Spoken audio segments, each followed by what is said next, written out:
நான் நடந்து வந்தா எனக்கு வணக்கம் வைப்பேன். ஒரு குரலு குத்தா கூட வந்து கம்முன்னு நிற்பேன்.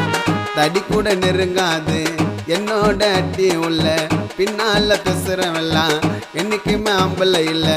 தடி கூட நெருங்காது என்னோடைய அட்டி உள்ள பின்னால பேசுறவெல்லாம் என்னைக்குமே ஆம்பளை இல்ல.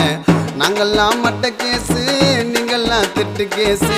எங்க கிட்ட வாய விட்டா தைல ஊத்த தக்காளி சாசு. வானப்பா உங்க கதை சொல்றதெல்லாம் புட்டப்பு கதை. வானப்பா உங்க கதை சொல்றதெல்லாம் புட்டப்பு கதை.